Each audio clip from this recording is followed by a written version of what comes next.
Bom dia, divinos e amados do meu coração. Olha só, já estamos na lição 13. Parece pouco, né? Mas não é. Cada dia aí uma etapa para a nossa evolução, para o nosso aprendizado, para a nossa nova forma aí de ver o mundo, mesmo que isso pareça um pouco difícil. Eu tô, por exemplo, aqui veio uma coisa na minha cabeça agora, falando em ver o mundo de uma forma diferente. E eu tô aqui na minha frente, contei para vocês, né? Agora eu não tô lembrada se eu contei que eu ganhei uma esteira de presente. Precisava realmente fazer exercício todo dia.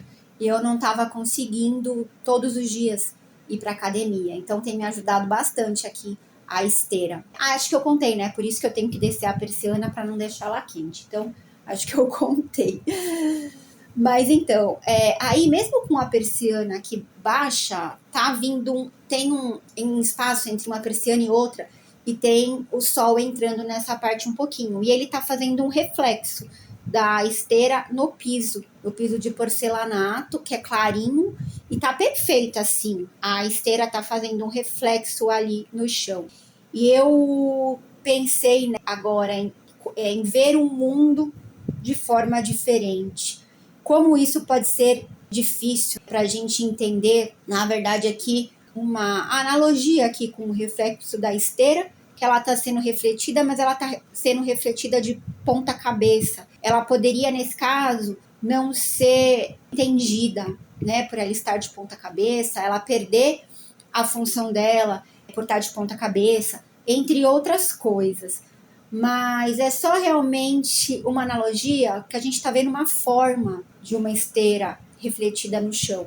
Então é apenas uma analogia, como Jesus gostava de fazer muito essas parábolas também, como se fossem analogias mesmo, mostrando situações e a gente tentando entender o que aquela situação ali quer dizer. E eu tenho acompanhado demais tudo relacionado a Jesus. Falei para vocês que eu estou assistindo The Chosen pela terceira vez e está sendo um grande aprendizado, porque a primeira e a segunda vez eu não questionei muito, eu assisti e aceitei o que estava lá. Ainda não era hora para eu ter começado a ler a Bíblia. Falei para vocês que eu li quando eu era criança, mas não tinha o mesmo discernimento que eu tenho agora. Comecei até agora antes pelo livro 100, que eu já estou lendo de novo o texto, é a terceira vez que eu faço as lições. Então, o livro, o 100, que eu acho que era assim que eu queria enxergar Deus, não como na lição que a gente vai ver agora, como a gente pode estar achando que Deus é, mas eu sempre quis ver Deus como amor, né? Então, talvez, quando eu era nova e eu fui fazer a catequese, né, eu achava talvez que fosse um pouco forte. Então o livro, ele me levou totalmente para essa parte de amor, totalmente para eu ver Deus dessa forma. Por mais que fosse difícil, quando eu era criança, também eu tive um contato muito grande com a pintura, com a professora que ela falava muito de religião, morava no mesmo andar que eu, e eu pintei um quadro de Jesus lindo. E eu era criança, eu frequentava lá embaixo as reuniões religiosas. Mas depois essa mulher, ela foi embora, ela viajou, era uma portuguesa, ela foi morar em outro lugar, e eu acabei que eu me afastei um pouco disso. Depois eu fiz a catequese, mas eu não sentia isso, eu realmente não lembro de ter entusiasmo para ler a Bíblia. Eu não sei porquê, se era um momento, de repente até uma pressão, enquanto que quando você vai fazer porque você deseja, como eu pintava, e pintei o quadro de Jesus e descia lá naquelas reuniões porque eu queria, era muito diferente de se impor. Eu não sei se foi por isso, é uma coisa a se questionar agora, que eu tô colocando aqui, que eu comecei a falar e eu nem esperava falar isso. Então, é uma coisa para eu me questionar mesmo, por que eu me afastei. E aí, depois eu voltei com autoconhecimento, depois de muito tempo. Veio a necessidade do 100, senti um chamado mesmo. E depois de tanto tempo, veio a necessidade de novo de assistir o The Chosen. Porque eu sentia muito amor ao ver a série. Aquilo me tranquilizava muito, ver Jesus ali fazendo atos lindos. Eu comecei agora e eu já chorei em vários episódios de ver ele realizando as curas que ele realizava e realiza aqui pra gente ainda, né? Só a gente ter fé, mesmo que não seja ali olhando como na série ou lendo na Bíblia, a gente sabe aqui dentro do nosso coração. Para quem já tem um entendimento assim maior, eu tô falando, mas para não se desesperar se não tem também, porque a gente está começando as lições agora. O objetivo cada vez maior é que tenha, que vá para esse lado. E aí, na série, agora eu tô me questionando mais o que é que aconteceu, o que não é. Então surgiu essa necessidade de entender muito grande, até porque eu comecei a ler a Bíblia. Então surgiu ainda mais vontade, e também ouvindo o livro de Lucas. Então eu nem cheguei no Evangelho de Lucas e eu tô querendo chegar rápido, mas eu não posso também pular os processos. É igual aqui essa lição, a gente está aqui na lição 13. Não dá para ir para 365 sem a gente passar por tudo. Então, muito interessante eu agora seguir esse caminho e fazendo também os exercícios do meu grupo querido, que tem uma pessoa lá que é tão assim disposta a ajudar, a colocar todos os dias informações, trechos de livro, para a gente ir agora fazendo lá os dias da vibração. Tem lá um texto que hoje eu li que é perfeito, que se encaixa perfeito aqui com essa lição 13. Eu estava até na dúvida de falar desses trechos que eu vi lá, porque pensei, nossa, será que isso não é muito avançado para a lição 13? Ele estava falando muito do eu superior, da verdade, mas eu acho que é bom sim, depois que eu li a lição 13, para entender até sobre esse medo, porque Jesus já está aqui nos mostrando o que ele quer que a gente entre em contato, sempre, o que ele quer que a gente não se esqueça. Então vamos começar, gente. A gente ontem viu a lição 12.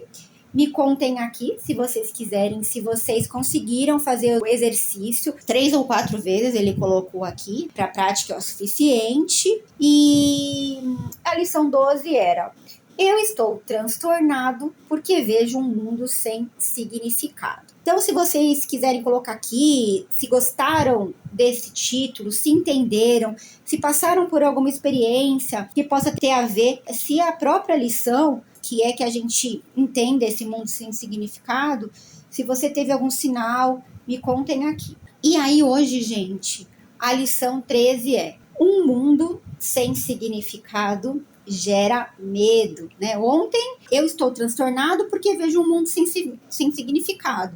Hoje eu entendo que um mundo sem significado gera medo. E hoje eu já fiz aqui o exercício, passei aqui por tudo que ele falou que é para fazer, e realmente foi bem impactante passar por essas coisas, entendendo até por que a gente pensa, que a gente tem medo de um mundo sem significado. Bom, primeiro parágrafo aqui, gente. A ideia para o dia de hoje é realmente uma outra forma da precedente, exceto pelo fato de ser mais específica em relação à emoção despertada. Então a gente vai entender melhor pela emoção que vai estar despertando na gente. De fato, um mundo sem significado é impossível. Aí, gente, pode parecer estranho. Como assim? Ele está falando que é impossível. Se ele está falando ali que existe, mas gera medo. Então vamos continuar. Nada sem significado existe. Todavia, disso não decorre que não pensarás que percebes algo que não tenha significado. Então, só pra gente entender, porque essa parte aqui pode parecer confusa, ele fala aqui, vamos ler de novo. A ideia para o dia de hoje é realmente uma outra forma da precedente, exceto pelo fato de ser mais específica em relação à emoção despertada. De fato, um mundo sem significado é impossível. Nada sem significado existe. Nada sem significado existe. Todavia, disso não decorre que não pensarás que percebe algo que não tenha significado. Pelo contrário, estará particularmente propenso a pensar que o percebes. Você pensa que percebes esse algo sem significado. É meio complicado, mas vamos aqui no segundo parágrafo, porque ele vai explicando melhor para a gente entender esse primeiro aqui. O reconhecimento da falta de significado desperta intensa ansiedade em todos os separados. Então é por isso. Vamos entender aqui de novo, no primeiro parágrafo. Todavia, disso não decorre que não pensarás, que percebes algo que não tenha significado, tá? Você não vai pensar que percebes algo que não tenha significado. Disso não vai decorrer que você não pensarás que percebes algo que não tenha significado. Pelo contrário, estarás particularmente propenso a pensar que percebes aqui é um mundo com significado. O reconhecimento da falta de significado desperta intensa ansiedade em todos os separados. Então isso gera a ansiedade, você pensar num mundo sem significado, porque você ainda está separado nesse momento de olhar as coisas, você ainda está separado, você está ali ainda dando nome para as coisas, você ainda está colocando atenção nas coisas, você ainda está se separando de Deus, colocando aqui as coisas materiais, como eu falei aqui da esteira, que eu tô vendo a esteira, a gente ainda tá aqui dando nomes. Então, nesse caso, fica muito difícil de entender que nada, que um mundo sem significado é impossível. Quer dizer, na verdade, nesse momento que a gente olha as coisas, fica difícil entender que é sem significado. Então aqui, nada sem significado existe, como ele colocou no primeiro parágrafo. É ainda isso que a gente está vendo, porque um mundo sem significado gera medo. Então aqui, continuando o segundo parágrafo, continuei aqui, o reconhecimento da falta de significado desperta intensa ansiedade em todos os separados. Representa uma situação na qual Deus, D maiúsculo, e o ego desafiam, entre aspas, um ao outro, quanto à autoria do significado, que deve ser escrito no espaço vazio que a falta de significado provê. Quer dizer, olha só, parece que um está desafiando o outro, você está querendo ver com a verdade, ao mesmo tempo que o seu ego está ali querendo ver com as ilusões. Então, quem é que vai ganhar para preencher esse espaço aí vazio da falta de significado? O ego se lança freneticamente para lá estabelecer as suas próprias ideias, amedrontado de que, de outra forma, o vazio possa ser usado para demonstrar a sua própria impotência e irrealidade. E somente nisso ele está correto. Então, assim, ele está correto de estar com medo que isso vai acontecer. Somente nisso o ego está correto, porque ele está com medo de perder ali aquele posto e ficar demonstrando que isso é irrealidade, que dar significado para as coisas é irreal. Ele tem medo, ele quer que você acredite nessas ilusões. Então, o terceiro parágrafo. É essencial, portanto, que aprendas a reconhecer aquilo que é sem significado e aceitá-lo sem medo. Se estiveres amedrontado, é certo que dotarás o mundo com atributos que ele não possui e o apinharás de imagens que não existem, as nossas ilusões, dando significados para as coisas, acreditando que aquilo é desse jeito, colocando como a nossa verdade, mas como a verdade do ego e não como a verdade mesmo de Deus, porque a gente está dando significado para coisas que não são, como a gente viu aqui no segundo parágrafo, são irreais. Mas nós sentimos medo de perder aquilo em que acreditamos. Como é difícil a gente se apega muito às coisas. E como entender que aquilo não tem um significado? Aí ele continua. Para o ego, as ilusões são dispositivos de segurança, assim como tem que ser também para ti. Assim como tem que ser também para ti, que te igualas ao ego. Então, quando a gente olha aquilo, uma coisa qualquer, e dá um significado nosso, isso aqui é isso, serve para isso. Nós estamos dando a nossa visão ainda de ilusão do ego mesmo para aquilo, com o nosso olhar ainda terreno. E não estamos olhando com a verdade, com o amor. Gente, me contem aqui, tá confuso isso para vocês? Ainda é confuso? Como eu falei, a gente está na lição 13, ainda é bem no início mesmo, então às vezes pode ser que é muita informação e entender tudo isso que você tá olhando na sua volta aí, pode ficar muito confuso, tem gente até que desiste de ler o livro por causa disso, já vi várias histórias assim, que as pessoas não conseguem mesmo, porque tirar o ego realmente não é fácil. E me contem aqui se tem alguma coisa que incomoda vocês, mas não desistam, continuem que vocês vão entender, isso vai melhorar. Quarto parágrafo. Os exercícios para o dia de hoje, que deverão ser feitos cerca de 3 a 4 vezes, por não mais de cerca de 1 minuto no máximo de cada vez, devem ser praticados de um modo um pouco diferente dos precedentes. Com os olhos fechados, repete a ideia de hoje para ti mesmo. A ideia de hoje é: um mundo sem significado gera medo. Então, abre os olhos e olha lentamente ao teu redor, dizendo: eu estou olhando para um mundo sem significado. E eu fui fazendo isso com os objetos que eu já tinha feito nas lições anteriores. Então, aqui, continuando. Repete essa declaração para ti mesmo enquanto olha à tua volta. Então, fecha os olhos e conclui com: um mundo sem significado gera medo, porque eu penso que estou em competição com Deus, D maiúsculo. Aí chegamos aqui na parte principal, que pode parecer bem difícil de entender. Como assim eu estou em competição com Deus? Mas eu tô na parte do livro, muito interessante do livro texto, explicando alguns trechos da Bíblia, explicando também a crucificação de Jesus, coisas que eu nunca pensei que as pessoas poderiam achar em relação à crucificação de Jesus, a de repente entender por que Deus deixou que Jesus fosse crucificado, né?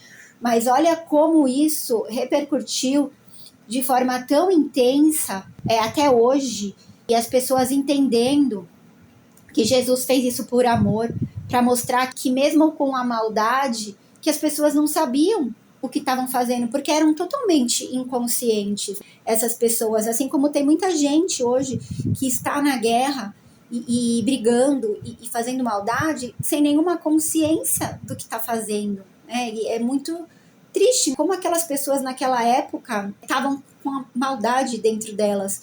E Jesus, tão amoroso, tão humilde, tão manso, para falar, né? Perdoa, meu pai, eles não sabem o que fazem.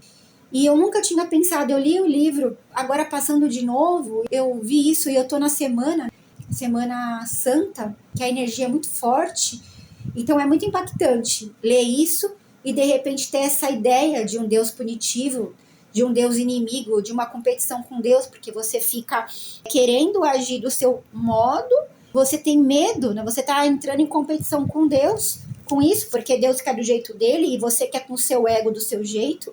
Deus está falando para você que não tem significado, Jesus está falando aqui, mas você quer ver o significado, você tem emoções, você é difícil de tentar assimilar que não há um significado. Então, essa frase tem tudo a ver. Um mundo sem significado gera medo, porque eu penso que estou em competição com Deus. E aí, quinto parágrafo. Podes achar difícil evitar resistência, de uma forma ou de outra, a essa declaração conclusiva.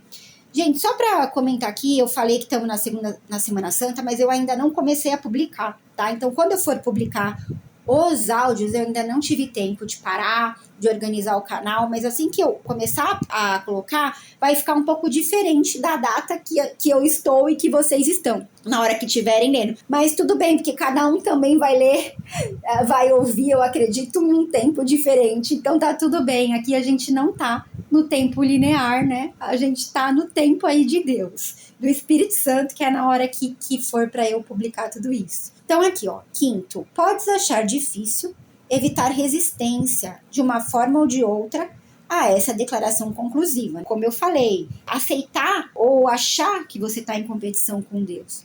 Qualquer que seja a forma que essa resistência possa tomar, lembra-te de que estás realmente com medo de tal pensamento por causa da vingança, entre aspas, do inimigo, entre aspas. Não se espera que acredites nessa declaração a essa altura, né? Ó, como é que eu falei, a gente pensar que a gente tem isso dentro da gente, mas é que isso daí já vem de tanto tempo, de tantos ancestrais, de tanto da história, que vem também do inconsciente coletivo. A gente se pede para Deus muitas coisas, a gente acredita, ao mesmo tempo que há um medo de fazer uma coisa errada e Deus punir. Então tem tudo isso. Tá? Então ele fala, não se espera que acredites nessa declaração a essa altura, e provavelmente a descastará como prepósteras.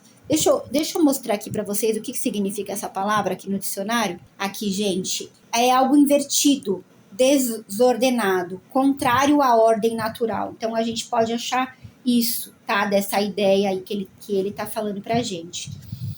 Contudo, observa cuidadosamente qualquer sinal de medo, manifestado ou reprimido, que ela possa despertar. Sexto parágrafo. Essa é a nossa primeira tentativa em declarar uma relação explícita de causa e efeito de um tipo que tu ainda és muito inexperiente em reconhecer. Não te detenhas na declaração conclusiva e tenta nem pensar nela. A declaração conclusiva é essa que ele falou. Um mundo sem significado gera medo, porque eu penso que estou em competição com Deus. Então ele fala para a gente não se deter e tentar não pensar nela, exceto durante os períodos de prática. No momento presente, isso será suficiente. Você não pensar nisso durante o seu dia, porque aqui é uma lição, a gente está aprendendo direcionada a essa lição. E aí, gente, para fazer um complemento, como eu falei para vocês, eu ia colocar aqui, quer dizer, eu vou colocar aqui um texto que eu vi, eu achei muito interessante, que está falando das vibrações, e aí agora está falando um pouco de neurociência, está falando também do neocórtex, da dopamina, enfim, várias coisas. Só que aí tem um texto muito legal que fala da verdade. É nesse estudo que eu falei para vocês da vibração que eu tô seguindo, tá? Ó, gente, então é assim, ó. A constituição da mente. O homem pode construir sua mente e fazer dela o que desejar. Na verdade, estamos construindo nossas mentes a cada hora de nossas vidas, conscientemente ou não. A maioria de nós faz esse trabalho inconscientemente. Mas aqueles que conseguem ver um pouco além da superfície das coisas, tomaram essa questão nas mãos e se tornaram criadores conscientes de sua própria mentalidade. Eles não estão mais sujeitos às sugestões e à influência dos outros, mas se tornaram mestres deles mesmos. Eles afirmam o eu, E maiúsculo, e compelem obediência das faculdades mentais subordinadas.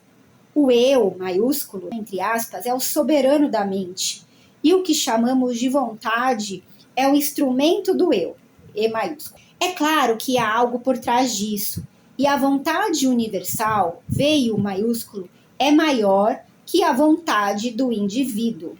Mas a última está muito mais próxima da vontade universal do que geralmente se supõe. Ele colocar até aqui vontade do indivíduo com letra maiúscula, vamos entender. Ó. Mas a última está muito mais próxima da vontade universal, V e o maiúsculo, do que realmente se supõe. E uma vez que você conquista seu eu inferior, aí aqui tá minúsculo, entre aspas, e afirma o eu, E maiúsculo, ele fica mais próximo da vontade universal e compartilha de muito do seu poder maravilhoso. Nosso eu interior, o nosso Espírito Santo aqui, a nossa intuição. Aqui, no momento em que afirma o eu, E maiúsculo, e encontra a si mesmo, estabelece uma conexão muito próxima entre a vontade individual e a universal. E aí aqui ele colocou em V maiúsculo, né, como sendo a vontade individual, sendo do Espírito Santo. Mas antes de poder se beneficiar dessa força poderosa sob o seu comando, a pessoa deve primeiro desenvolver o domínio sobre o eu inferior, E minúscula. Então, olha como eu achei que tem muito a ver com o que a gente começou a falar aqui na lição 13. Jesus agora começou a nos mostrar sobre o ego, sobre a vontade de Deus para nós, de ver um mundo sem significado, e sobre a outra do ego, querendo que a gente se distancie disso, que a gente não acredite, porque ele está sendo ameaçado. E aí aqui ele fala, a pessoa deve primeiro desenvolver o domínio sobre o eu inferior. Então a gente tem que dominar o ego. Então pense no absurdo do homem, agora ele ilustra aqui, né? Ó. Pensa no absurdo do homem reivindicando manifestar poderes enquanto ainda é escravo das partes inferiores de seu ser mental, que deveriam ser subordinadas a ele. Imagina um homem que é escravo de seus humores, paixões, desejos animais e faculdades inferiores. e que, ao mesmo tempo, tenta reivindicar os benefícios da vontade. Não estou pregando asceticismo. Vamos ver o que significa aqui. Isso aqui, asceticismo. Peraí. Aqui, ó, gente. É uma doutrina filosófica ou religiosa baseada na renúncia voluntária aos prazeres materiais, físicos e psicológicos para atingir a perfeição moral, espiritual ou autodisciplina, tá? Então ele fala que não está pregando asceticismo, que me parece uma confissão da fraqueza. Estou falando de autocontrole. A afirmação do eu, E maiúsculo, entre aspas, sobre as partes subordinadas de uma pessoa. Em uma visão superior dessa questão, esse eu, E maiúsculo, é o único eu verdadeiro, enquanto que o restante é o não eu. No entanto, nosso espaço não permite a discussão desse ponto, e vamos usar a palavra eu, minúsculo, para designar o homem por inteiro. Antes que um homem possa afirmar o eu, maiúsculo, em toda a sua força, deve obter o domínio completo das partes subordinadas do euzinho. Vou falar euzinho, fica melhor. Todas as coisas são boas quando aprendemos a controlá-las, mas nada é bom quando nos controla. Enquanto permitimos que as partes mais inferiores de nosso eu, E minúsculo, nos deem ordens, nos tornamos escravos. Somente quando o eu, E maiúsculo, se senta em seu trono e levanta seu cetro, acho que é cetro aqui, né? É que a ordem se estabelece e as coisas assumem uma relação adequada entre si. Não vemos nenhum defeito naqueles que são controlados por seu eu inferior, E minúsculo, né? Eles estão em um nível inferior de evolução e subirão nessa escala a tempo.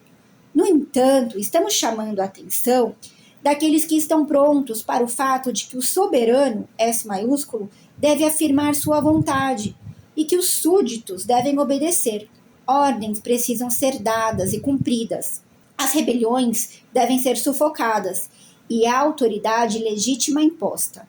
E o momento para isso é agora. Olha que interessante como ele fala também na lição, para a gente só falar aquela frase conclusiva no meio da lição, no agora, quando estivermos presentes, né?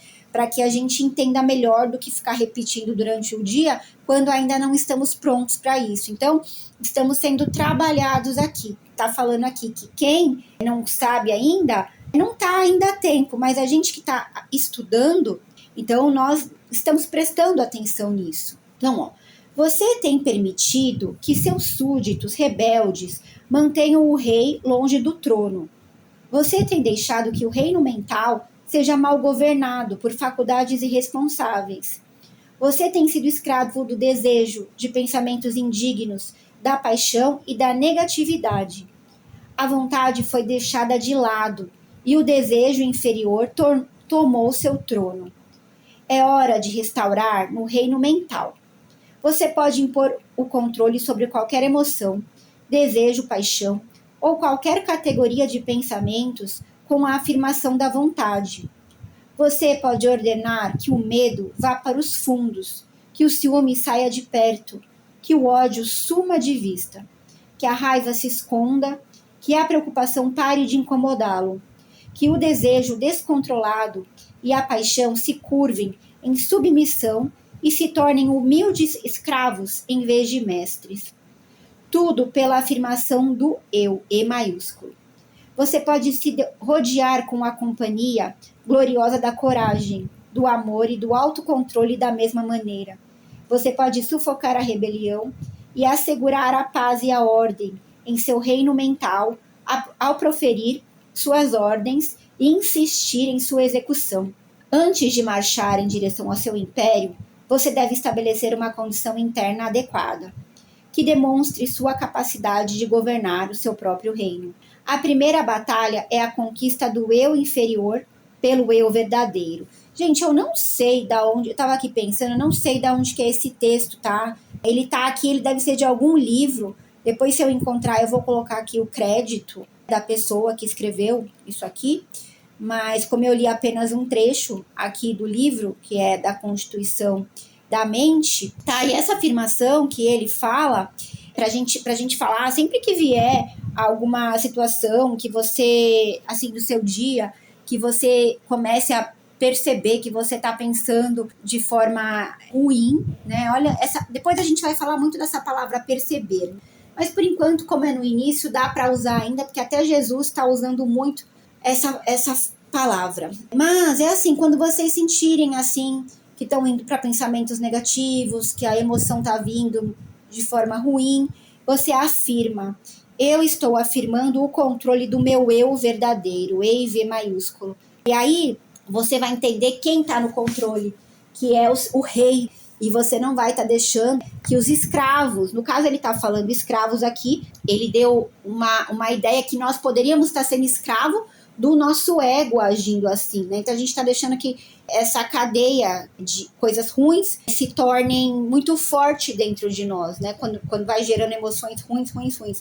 Então ele quer que o rei, Jesus não fala que quando a gente conseguir enxergar a luz, quando a gente agir no bem, a gente vai ter o reino do céu, né? Então é isso, o reino de Deus, o reino do céu. E com pensamentos positivos, sempre. Isso vai ficando muito mais fácil a gente trabalhando nisso, tá bom? Espero que vocês tenham gostado dessa lição, né? Das duas, né? Da 12 e da 13, que a gente falou das duas hoje. E me contem aqui o que vocês acharam desse texto, o que vocês estão interpretando aí dessas lições. Está sendo fácil?